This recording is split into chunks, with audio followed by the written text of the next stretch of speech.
Ya, baik. Bismillahirrahmanirrahim. Assalamualaikum warahmatullahi wabarakatuh. Kita awali kuliah pagi hari ini dengan baca basmalah. Waalaikumsalam warahmatullahi. Bismillahirrahmanirrahim. Bismillahirrahmanirrahim.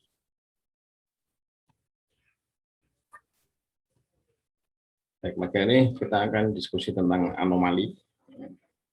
Nah, sebelum lanjut diskusi di anomali, kita tengok sebentar yang minggu kemarin, kuliah yang sebelumnya kita membahas tentang dependency. Kemarin yang menyebabkan problem itu adalah ketika di dalam relasi itu ada partial dependency dan ada transitive dependency.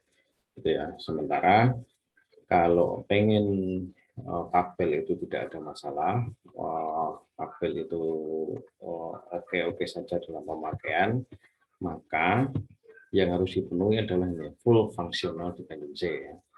Full functional dependency ini harus dipenuhi. Kalau itu tidak dipenuhi, artinya nanti entah ada partial dependency, entah mungkin ada yang satunya adalah transitive dependency gitu, sehingga itu menjadi problem. Nah, ketika dalam relasi, dalam tabel itu terdapat itu tadi antara transitif ataupun partial dependency itu bisa dipastikan bahwa di dalam relasi itu nanti akan ada anomali. Jadi kalau ada salah satu di antara ini partial dependency atau transitive dependency, maka dia akan tabel itu akan mengalami anomali. Nah, anomali itu gimana? Nah, ini yang kita bicarakan. Prinsipnya nanti kalau ada anomali itu jadi masalah, menjadi problem maker, sumber masalah ketika kita menggunakan tabel tersebut di kemudian hari. Oke, itu background-nya atau ya sekilas apa yang kita bahas pada kuliah sebelumnya. Sampai sini dulu, Mas. Masih ada pertanyaan tentang partial dan transitive dependency?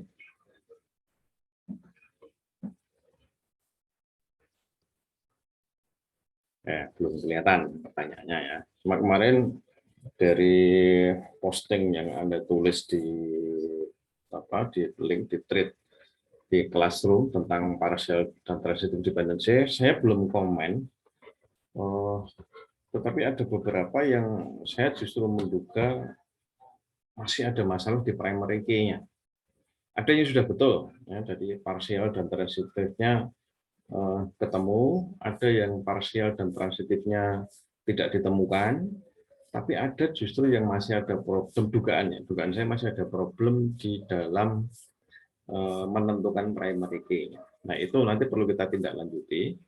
Mungkin setelah kita bahas anomali, kemudian kita bahas normalisasi, nanti saya akan minta Anda untuk mungkin sebagian saya tunjuk untuk presentasi gitu ya. Presentasi terhadap hasil akhir dari tabel yang sudah dinormalkan. Nanti akan kita evaluasi. Bukan presentasi, tapi sekedar menceritakan tabelmu itu kayak apa sih. Perjalanan parsial dan transitive dependency-nya kayak apa. Nah, nanti yang kita detek apakah tabel itu sudah bagus atau belum, sudah normal atau belum, nanti bisa kita deteksi.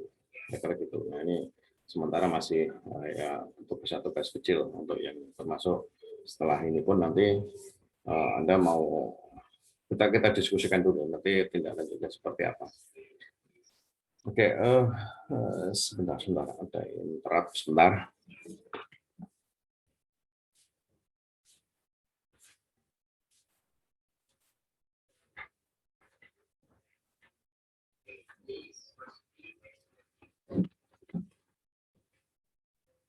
Ya, sorry, saya nutup pintu sebentar untuk mengurangi noise. Oke.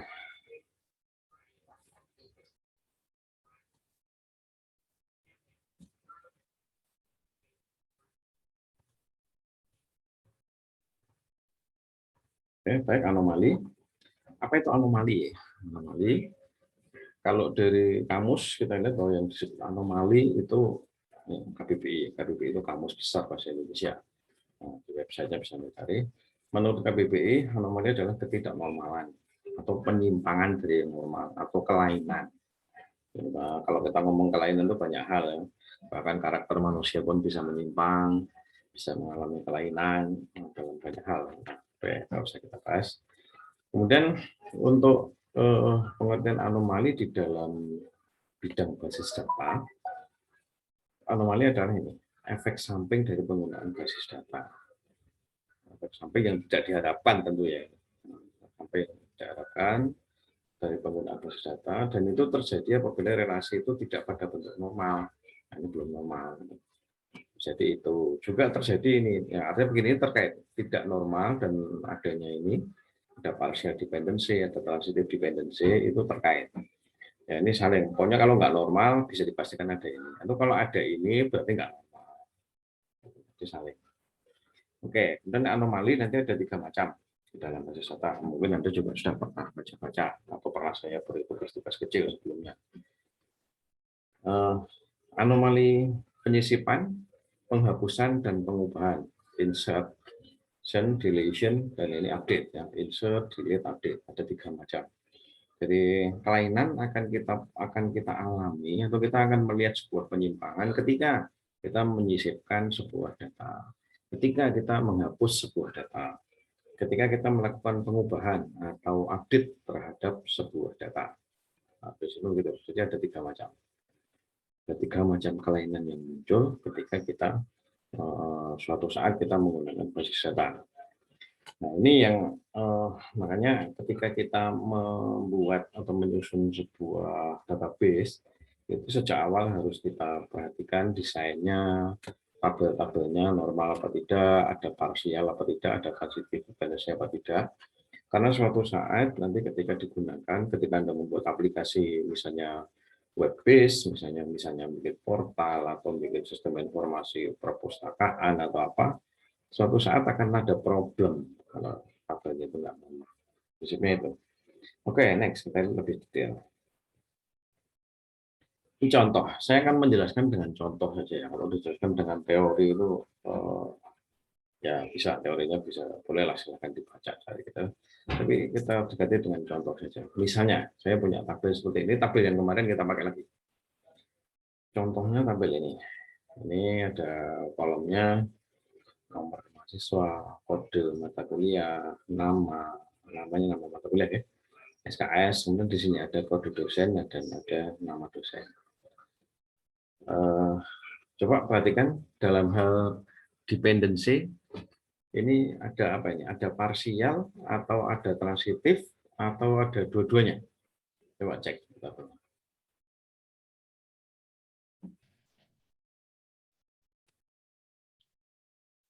Ada parsial, Pak. Ini primary kayaknya ada 2 ya. Primary primary adalah gabungan dari nama mahasiswa dan kode mata kuliah. Oke, tadi ada parsial. Oke, parsialnya yang mana? Yang nomor mahasiswa. Nomor mahasiswa gimana ceritanya?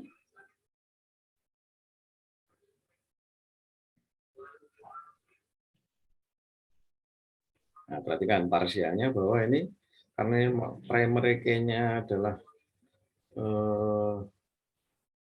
primary key-nya ini gabungan 2 kolom, tapi perhatikan bahwa yang namanya nama mata kuliah SKS ini sama sekali tidak terkait dengan nomor mahasiswa. Jadi ini berlaku parsial bahwa nama mata kuliah SKS kode dosen itu hanya tergantung pada kode mata kuliah. Jadi itu parsial. Coba cek ada transitif enggak? Ada transitive dependency enggak?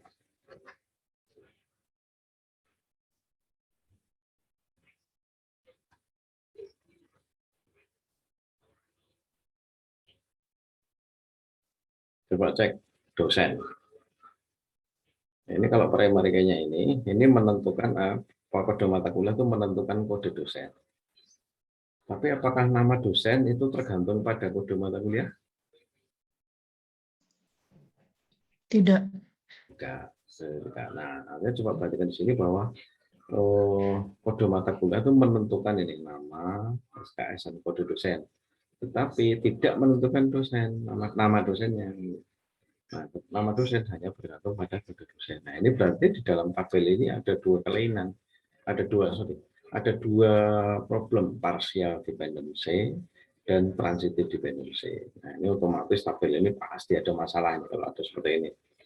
Contoh misalnya kalau Anda punya tabel, Anda bikin basis data untuk toko gitu ya. Toko misalnya di sini ini item barang, kemudian di sini Anda buat kodenya misalnya kode apa ya? Kode kasir misalnya ini ya.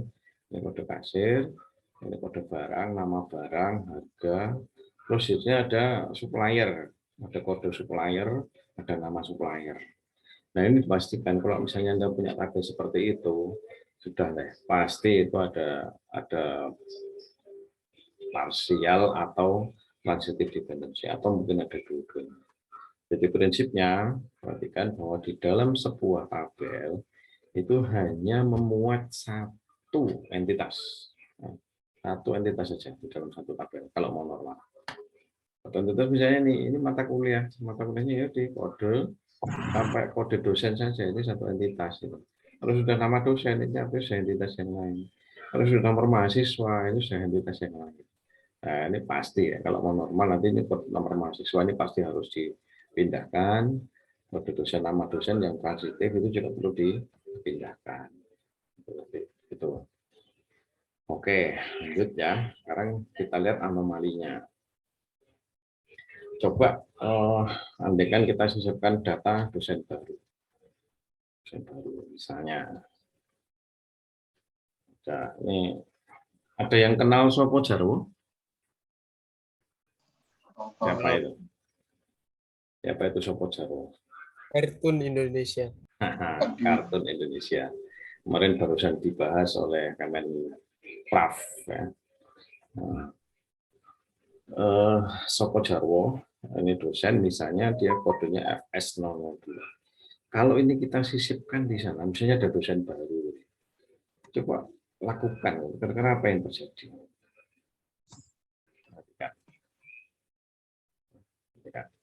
Sopo Jarwo kita masukkan. Sementara tadi ini primary key-nya ini ya, gabungan dua kolomnya. Yang masuk baru dosen baru, data dosen baru, belum ada mata kuliahnya, kan masih baru, jadi belum mengampu mata kuliah. Ada problem nggak kalau data kita masukkan seperti ini? Coba, ada problem? Errornya kenapa? Soalnya datanya masih rancu, belum ada nama mata kuliahnya itu kan nanti kan jadi ini harus ada nama mata kuliah biar primary key-nya terhubung gitu, Pak. Nah, oke. Kuncinya di situ primary key. Kuncinya di primary key. Ini tandanya mungkin perlu diduplikasi di sini. Kuncinya bahwa Sopo Jarwo ini nggak bisa masuk kalau dia belum punya primary key. Nah, padahal primary key-nya ini ada nomor mahasiswa dan kode mata kuliah. Atau let's say misalnya kolom ini dibuang, setidaknya ada kode mata kuliah. Padahal dia belum ngajar, dia belum megang mata kuliah, gitu ya. Nah, artinya ini problem, masalah, gitu ya. Nah, simpulannya apa? Gagal. Kita mengalami gagal. Jadi ketika kita menyisipkan data baru, datanya Sopo Jarwo tadi ke sini, ini nggak bisa masuk, gagal karena belum ada primary key-nya. Supaya ada primary key-nya ya dia harus dikasih mata kuliah dulu, mungkin harus ada mahasiswa yang ambil, baru nanti bisa masuk. Nah itu problemnya di situ. Nah, dan nanti gimana solusinya? Solusinya ya nanti itu yang harus dipecah ya, tabel ini memang harus dipecah nanti. Nah, mecahnya gimana? Ya ini yang di sini nih. Entitas kan ini kode dan dosen ini pisahnya menjadi tabel tulisan dua kolom. Yang di sini sisakan nanti satu kolom kodenya saja, kode dosennya saja. Tapi ada kolom lain, ada tabel lain yang berisi dua kolom ini, kode dan nomor mahasiswa juga nanti kita pisah. Oke, jadi ini kasus insert itu seperti itu. Kita menyisipkan data baru itu nggak bisa karena apa? Karena nggak ada primary key-nya. Oke. Next. Sekarang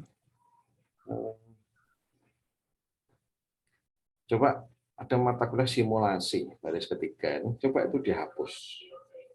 Kalau ini dihapus sampai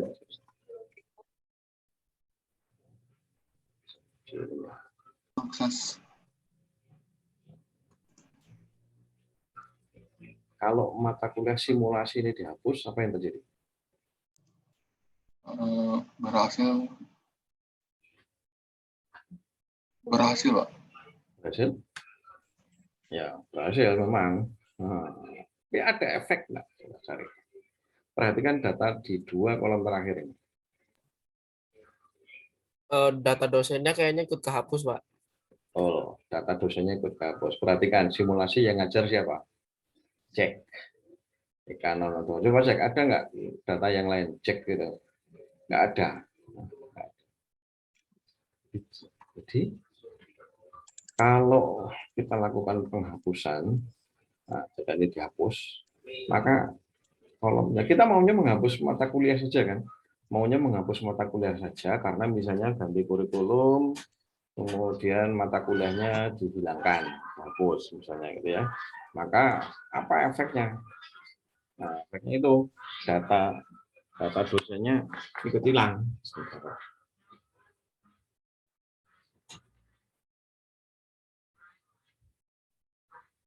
Data dosennya ikut hilang.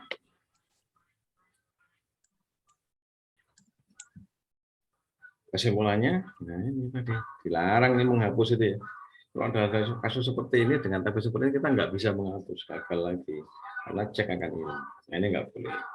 Nah, yang ini adalah yang pertama, contoh yang pertama ini adalah anomali insertion, anomali penyisipan. Yang kedua ini adalah anomali penghapusan. Jadi ketika kita mau menghapus sebuah data mata kuliah, ternyata ada data lain yang juga ikut hilang. Ini apa? Cek tadi yang hilang. Nah, ini masalah. Oke.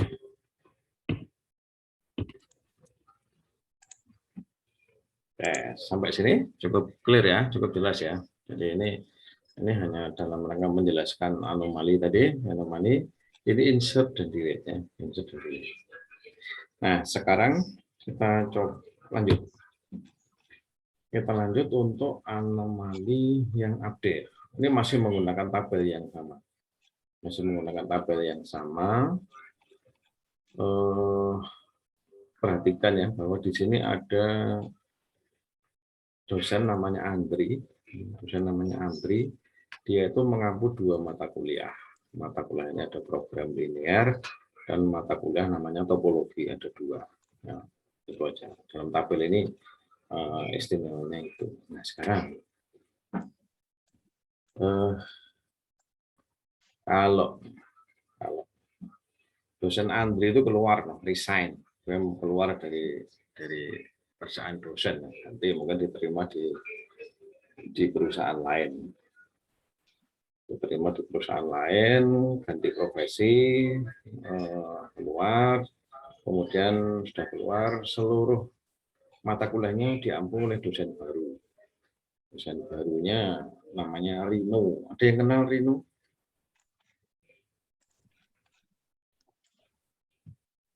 Tidak, Pak. Nah, Rino itu temannya Sopo Jarwo ini. Ini temannya Sopo Jarwo ini kartun yang lain. Silahkan cari.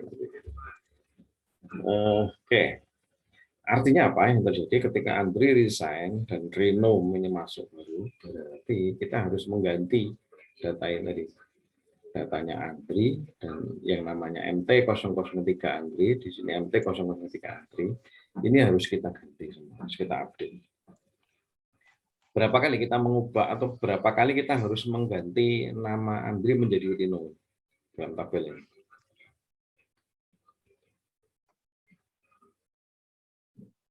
Ada berapa baris nama Andri? 2, Pak. 2 baris. Artinya berarti kita harus menggantinya 2 kali kan? Oke. Nah, itu 2 kali. Kalau misalnya dosen ini ngampu 10 mata kuliah, misalnya ekstrim ini, mengampu 10 mata kuliah, apa yang terjadi? Berarti untuk penggantian 1 nama saja, itu kita harus mengupdate 10 kali, 10 baris. Gitu ya. Nah, ini problem juga seperti itu. Update kita yang data kita yang bermasalah hanya satu record, hanya 1 dosen resign diganti dengan dosen yang baru. Dengan dosen yang baru, tetapi ternyata untuk mengganti data tersebut kita butuh langkahnya berulang, bukan bukan banyak langkah, tapi satu hal, tapi langkah tersebut berulang-ulang. Nah ini problem, ini masalah. Mestinya tidak boleh terjadi begitu. Jadi kalau yang ganti hanya satu dosen, ya udah sekali aja kita mestinya update-nya. Nah, bayangkan kalau misalnya tabel ini kita pisah menjadi tabel tersendiri, ya sudah kita nuliskan nama Andri ini cukup sekali saja. Nggak peduli dia mau mengampu, mau banyak mata kuliah, ya nulis Andrinya cuma sekali aja di tabel dosen. Nggak perlu berulang. Itu apa yang terjadi itu ya. Seperti itu tadi. Ya. Jadi double editing. Simpulannya double editing. Nah itu yang juga tidak boleh terjadi lah. Tidak boleh terjadi. Oke, nah sampai di sini kita sudah membahas 3 anomali, 3 macam anomali. Apa tadi? Yang pertama, insert. Yang kedua, delete. Penghapusan. Oke, jadi ada 3 tadi ya, insert, delete, dan update atau penghapusan, penyisipan, dan perubahan. Oke, itu terus. Oke, cukup jelas ya. Untuk anomali ada 3 macam ya. Dan kasus anomali itu seperti apa. Nah, sekarang normalisasi akan kita bahas next. Kita bahas mungkin kita usahakan minggu depan. Hari ini sekarang silakan cek di tabel yang sudah Anda lakukan perbaikan, di tabel Anda, di tabel yang kemarin Anda sudah posting, Anda cari parsial dan transitifnya itu, Anda cari, temukan di antara 3 macam anomali itu di dalam semua tabel Anda, ada enggak? Masih ada enggak? Itu Anda cari. Jadi Anda cari tadi, jadi prinsipnya ada 3 macam anomali tadi ya. Nah, 3 macam anomali ini, penyisipan, penghapusan, dan pengubahan, Anda cek. Cara ngeceknya gimana? Cara ngeceknya seperti tadi. Ketika tabel ini memang harus ada datanya ya. Anda beri contoh data sembarang sesuai dengan kasusnya, sesuai dengan kasus itu. Misalnya ini adalah sebuah mata kuliah, maka sebuah mata kuliah itu bisa jadi diambil oleh beberapa mahasiswa. Dan satu mahasiswa bisa mengambil beberapa mata kuliah, misalnya gitu. Atau kalau di dalam dunia toko, dunia dunia retail, maka misalnya kasusnya adalah supplier dan barang, maka barang dengan supplier itu nanti akan bisa jadi many to many. Satu barang bisa disuplai oleh banyak supplier, dan masing-masing supplier itu kemungkinan besar dia akan mensuplai banyak barang. Nah, kalau seperti itu, maka datanya coba Anda sisip, Anda buat seperti itu. Nah, oke, coba hari ini Anda lanjutkan dengan itu ya, mengetes, menguji tabel-tabel Anda cari ada nggak anomali, ada 3 macam anomali. Jadi masing-masing tabel Anda cek dengan 3 itu, insert, delete, dan update. Ada problem nggak? Nanti Anda laporkan. Ya tentu solusinya kalau sudah ketemu dengan anomali, solusinya memang dipecah ini, pecah. Tapi lakukan terhadap tabel yang hasil akhir Anda itu berarti Anda sudah lakukan cek transitif dan partial dependency-nya, itu coba Anda lakukan sekali, Anda cek, Anda cari, insert, delete, dan update-nya. Dan Anda laporkan. Biasa Anda laporkan nanti lewat Classroom, nanti saya buatkan link-nya, ini belum saya siapkan. Setelah ini saya akan siapkan link, kemudian Anda coba mulai siapkan untuk deteksi. Oke, begitu. Ada pertanyaan?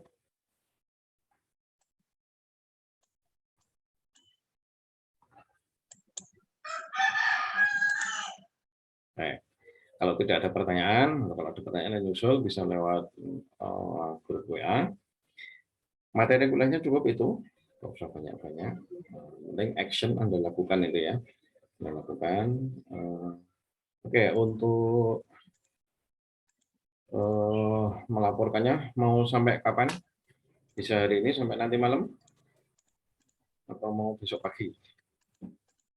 Sampai besok siang, Pak. Besok siang, Besok- oke ya. Sampai besok malam aja, Pak. Ya, udah, besok Kayaknya malam ya. soalnya butuh agak agak Nah, waktu soalnya. ya, oke. Biar Anda sempat diskusi dengan teman-teman Anda ya. Oke, Pak. Sampai besok malam Anda silakan cek untuk segera dilaporkan. Baik, saya kira itu.